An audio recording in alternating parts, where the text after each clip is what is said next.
Children don't fail because they are lazy.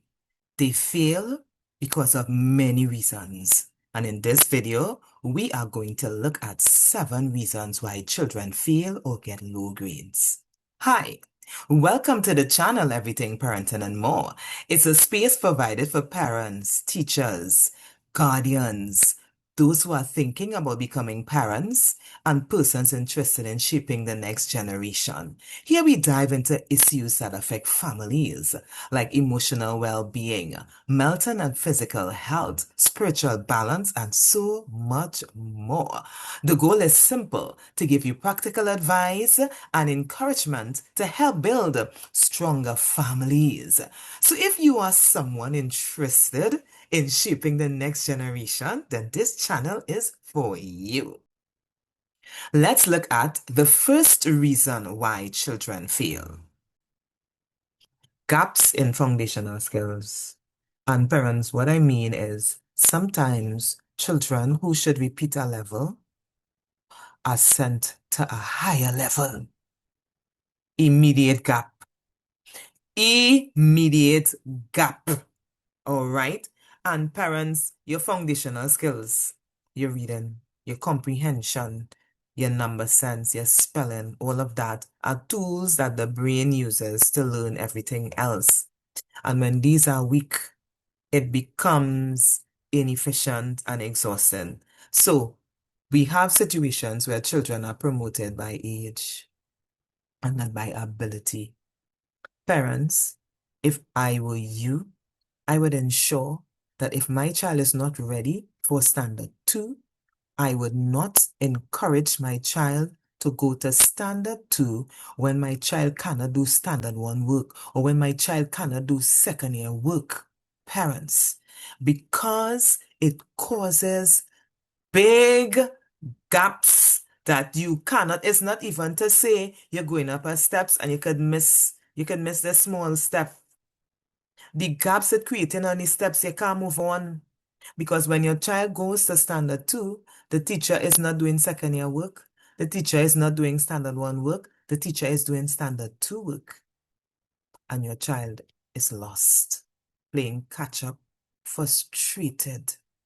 Frustrated parents.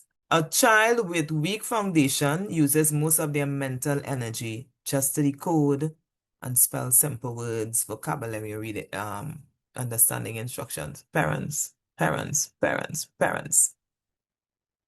The amount of time it takes a child who cannot read to do a comprehension passage. The amount of time it takes them to try to pronounce the words. So you have a situation where work is not completed.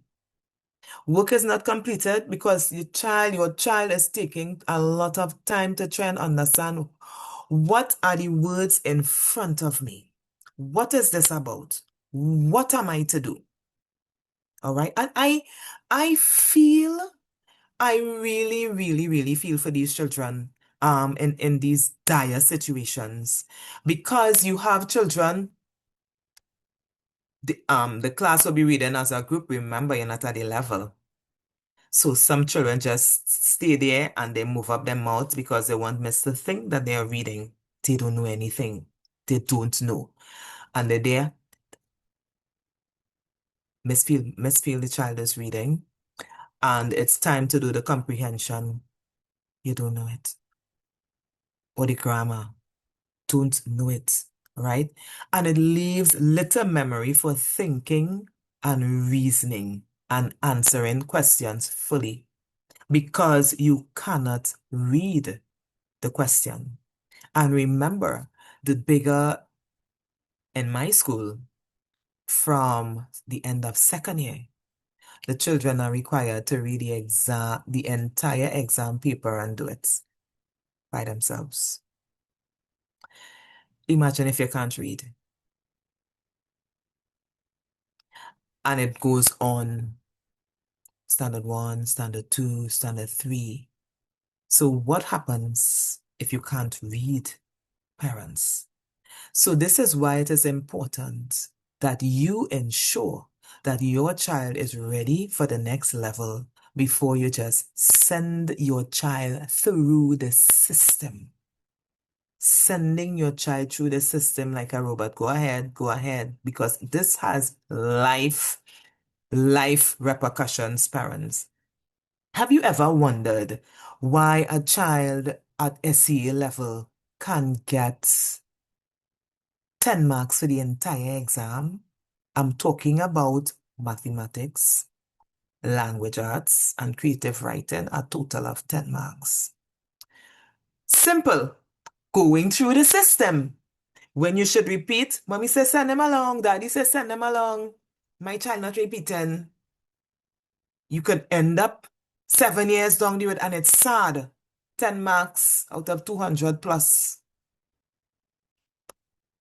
Okay, parents, remember I say from some schools from second year, the child is required to read the entire test paper. So parents, when a child cannot read fluently, learning becomes blocked at every entry point. And it is so important, parents, that you make sure that your child can read before your child enters primary school. And if your child is in primary school and your child cannot read, you need to fix it. And listen to me, nothing is impossible. I like a class with children who cannot read. I like to see where they are at the start and where they reach at July. Yeah, September, you are here. Let's see where you're going to reach by the end of the academic year. And that's parents. Instead of giving me a class with just bright children, give me those who need help. And by the end of the school year, yeah. All right, parents. So reading is a very important, parents. And when you look at, first of all, not being able to read, even storybooks that would help you with creative writing. Because this term, my kids are going to be surprised because we are going to be reading storybooks. I spent the first September term working on reading weakness. And yes, they have not yet reached where I want them to reach because I have high standards, but they reach far enough where they would be able to read some storybooks, parents. And this helps your children to get in tune with the language and to see how the language is used and how they use the synonyms and stuff like that. And let me put a plug here. I am working, and parents, this is one of the reasons why I don't upload videos as often, because not only am I an educator, but I'm an author. And I also give extra help after school. So my life is filled, but I am working on something dynamic to encourage reading and for children to be able to see how the language is used. Parents, stay tuned. I'm just so excited about it. I say, let me put a plug right here. All right, so look out for it. It will help your children. It is dynamic. All right. So, cognitive energy is spent decoding words, pronouncing words, and not thinking. A weak reader uses most of their mental effort just to identify words. And, for example, you ever wonder, parents, you ever wonder, um, the child reads, "The black cat ran up the tree." And you ask your child, "What's the color of the cat?" Mhm. And you say it again. "The black cat ran up the tree." All of this, parents, all of this happens when children cannot read. Because remember, reading is not just calling words, it is understanding the words that is in front of you. And when a child is reading, parents, and they are um sub substituting words, missing out words, missing out sentences and don't even know that child just calling words. When a child is reading and your child can um read or make a mistake and then go back, that child is reading because the child, oh no, something wrong, something wrong. You understand? And the child can go back and self-correct. Yes, parents.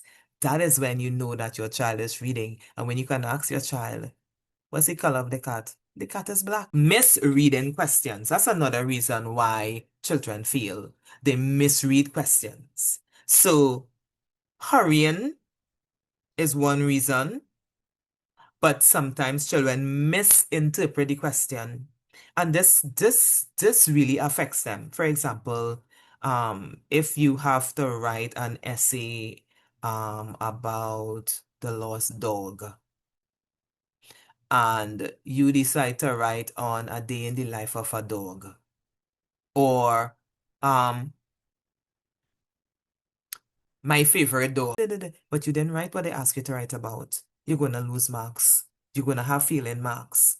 All right. So the answer, they may answer the wrong question or miss important details when they don't read the question properly. And that's a reason for failing grades as well, or low marks. When reading is absent, you have guessing replaces learning. And you see it for multiple choice, eeny, meeny, miny, mo. Some children do that and get the answer, eeny, meeny, miny, mo.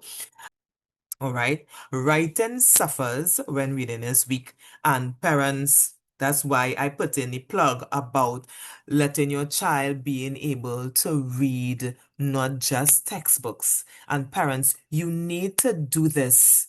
Um, Standard 1, Standard 2. Sometimes you have a real good second year class. So from second year, standard 1, standard 2, standard 3, have those children reading storybooks. Because by the time they hit SEA classes and they have so much, the workload is heavy, sometimes it's very difficult for them to be reading the novels, parents. All right? But always remember, reading feeds writing. I'll say it again. Reading feeds writing. And if you have a child who reads lots of material, you have a child with a strong vocabulary. You have a child who would be able to communicate and sound intelligent because your child is feeding himself or herself with lots of different genres and stuff like that, and would be able to participate in conversations and would be able to understand what this would mean. And when the teacher said, I want you to show me and not tell me, the child would understand. All right, parents. So writing suffers when reading is weak. When your child don't have exposure to different reading materials, your child will have serious problems writing. I'm talking about like creative writing. And as I said, look forward. It's coming, guys. It's coming. Okay. Another reason why children fail parents is when they commit work to, when work is not committed to long-term memory and everything is just committed to short-term memory. And sometimes, many times I hear parents saying, but we went over that. We went over that this weekend. Was it just this weekend? Did you just try to let your child learn 10 words that the child got since Monday, and you want them learn 10 words Thursday night for Friday morning? Mm. Is it that you want your child to learn a whole term's worth of social studies 2 days before the exam? Parents, committing work to short-term memory instead of long-term memory is is one of the a powerful reason for poor grades. All right. Now, short-term memory holds information for minutes or hours. You might even get a little 1 or 2 days, sometimes, depending. It is designed for immediate use. not long term. So when children memorize facts, definitions, or procedures without understanding it, the information fades quickly, often before tests. The child knew it yesterday, but cannot recall it for the exam. Next thing, when we're dealing with short-term memory parents, you're thinking about stress under test conditions. And so, under tests, the brain prioritizes survival over recall. And short-term memory is the first system that shuts down. And that is why we have some children, you say, oh gosh, my mind went blank. I forget everything. Or some people say they get a mental block. Or they use some kind of word to say nothing came. Nothing was remembered. Clean white slate is like somebody rub off the whiteboard. The brain doesn't build on weak storage. So parents, new learning connects to existing long-term memory. If previous knowledge was never stored properly, new topics have nothing to attach to. So parents, let our goal be long-term learning. All right. We would look at solutions, and we'll touch on all of these in my next video. So let's continue at reasons why children fail. Memorize information cannot be applied. So if you don't understand and you just memorize it, when the teacher brings a question that requires you to apply what you know to answer the question, can't do it, and you're not getting it right, that contributing to failing grade. Parents, another reason why children fail, another reason that you might overlook, test anxiety and fear of failure. And parents, let me start with you. Do you threaten your child? Do you threaten your child and say, if you do not pass this test, I am going to punish you? See that? Because remember, your child already has the test anxiety, and now you are adding onto that. Information stored in memory, especially if weakly learned, becomes hard to retrieve when stress hormone rise. Anxiety block recall pathways. So if it's anxiety, your child will not remember, your child is not going to pass. If you are the parent who are threatening your child about doing better in tests, yes, you can have a conversation, but do not put extra pressure, because physically, anxiety going to block his or her ability to recall, and you're not going to get the results that you need. There is also the fear of overthinking. All right.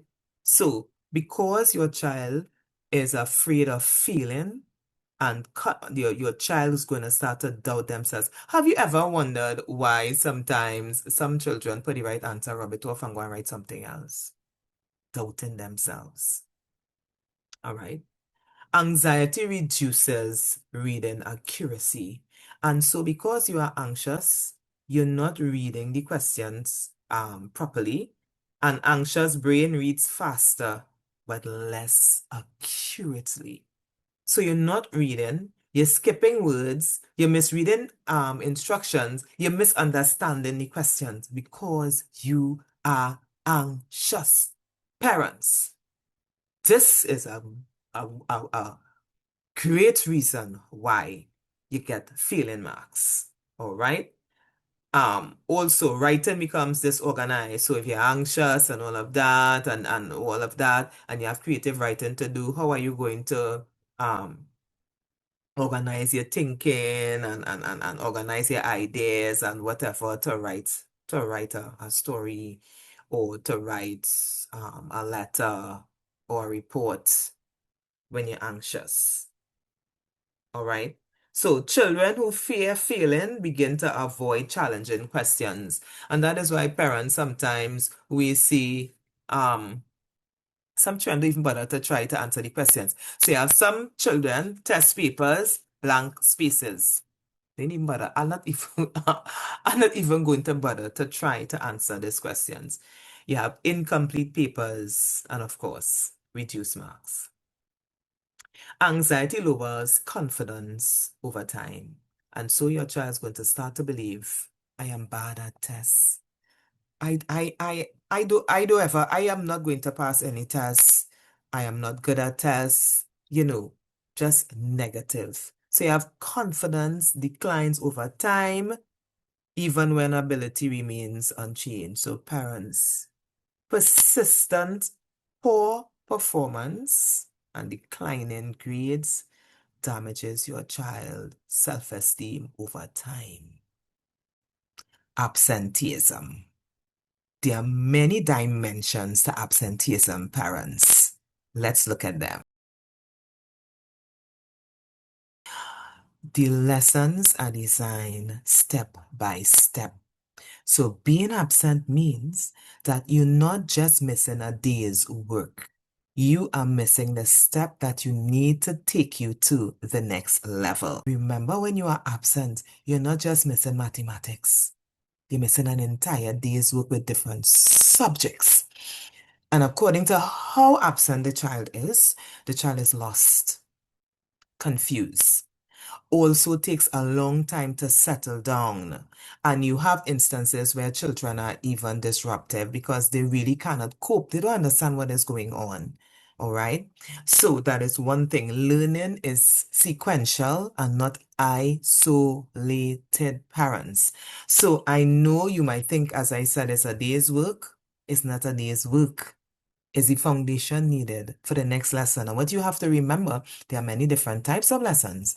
And so your child might miss the concept lesson, which is very important, or the reinforcement lesson, or the practice exercises, and just show up on the day when they're doing tests. Brilliant reason for failure. Okay, so what you need to bear in mind is when you look at absenteeism a bit deeper, small gaps become bigger gaps. All right, so you might miss, because this is how it is.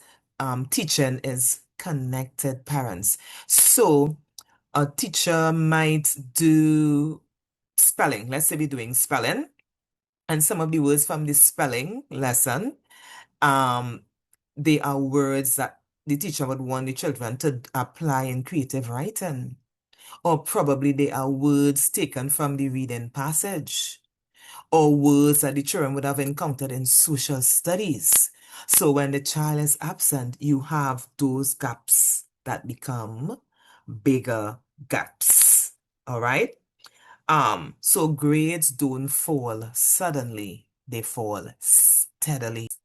Okay, so absenteeism weakens reading fluency. And what it simply means, parents, for example, in my class, I do reading every day.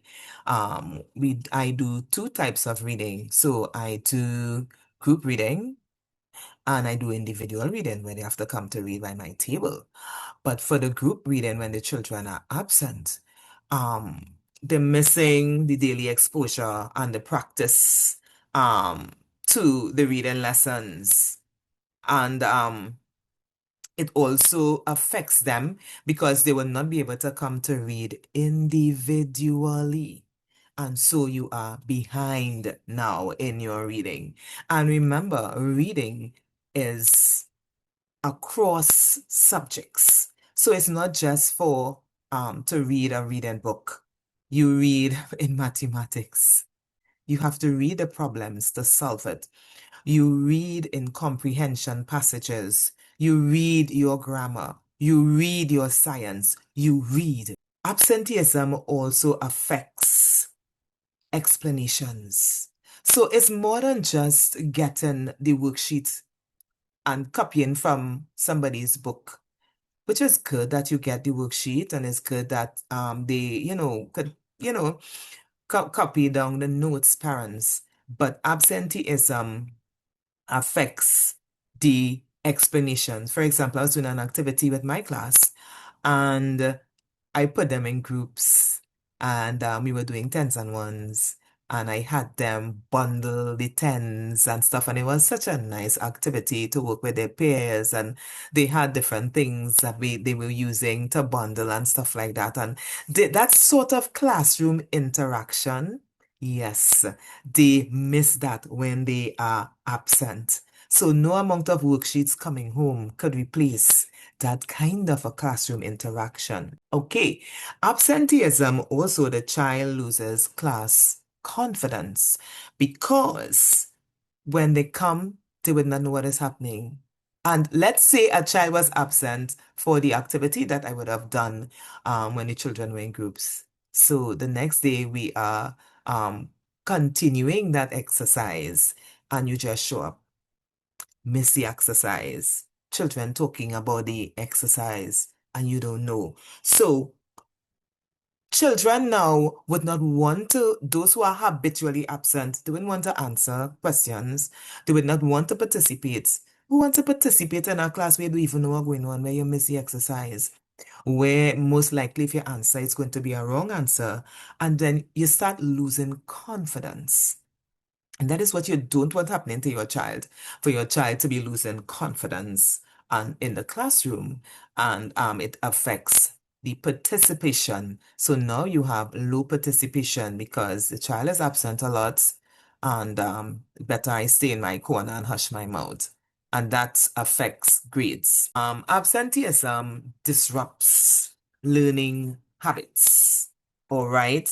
So it is good, parents, when we have study habits.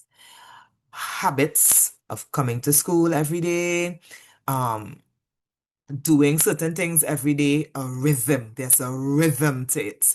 And you have children who are habitually absent. And I'm talking about sometimes you have children, let's say from second year going into standard one, or first year going into second year, and for some reason the child don't want to go to school.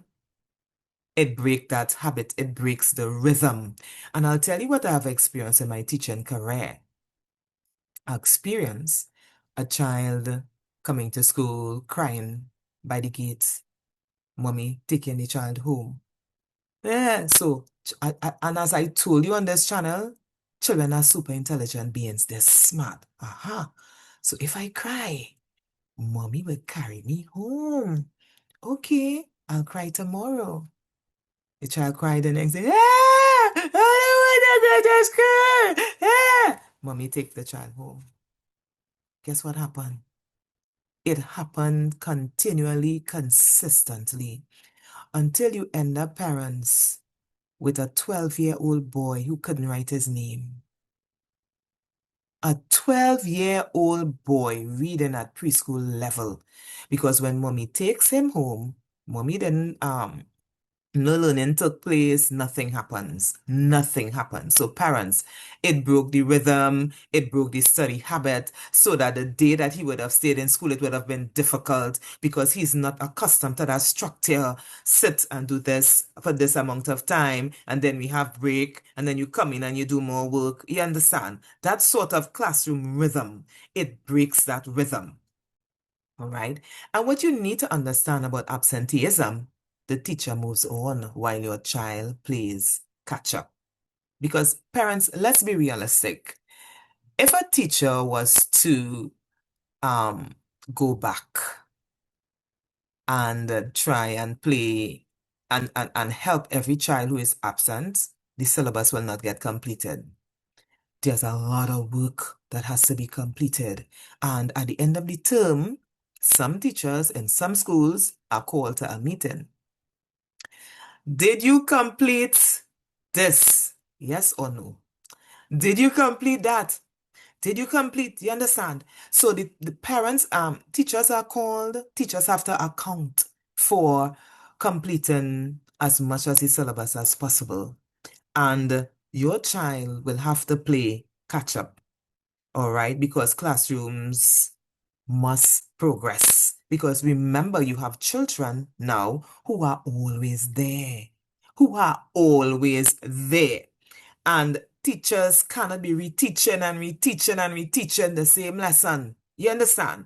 So you need to understand a frequently absent child always plays catch up. And this is when learning becomes difficult, uncomfortable, all right, for your child.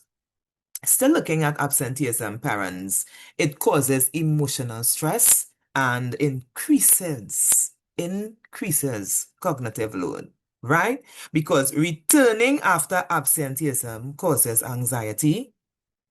As I said before, what did I miss? Will I look foolish? Why am I getting um all these things wrong? Because remember, as I told you before, you coming in at you miss the concept lesson, you miss the practice lesson, or you miss the concept lesson, you miss the reinforcement lesson, and you come for practice. And John is getting all correct, Mary's getting all correct, you got all wrong. Children are not stupid, they're not foolish. And you must know when you get something wrong and they feel badly, it start to affect their self-esteem. It start to stress them up, stress them out now, parents. Because absenteeism affects your overall performance directly. So this could be one reason why parents, your child get low grades, or your child fail, or got an F, or got a D. It could be the reason parents, remember in some schools, in some primary schools, they do weekly tests or fortnightly tests, and that test affects the overall test scores. And when the child is absent and misses, that also could be a reason why your child got a failing grade. Okay, parents? So, parents, if you have any other reason why children fail that did not address it in this video, please feel free to let me know in the comment section below.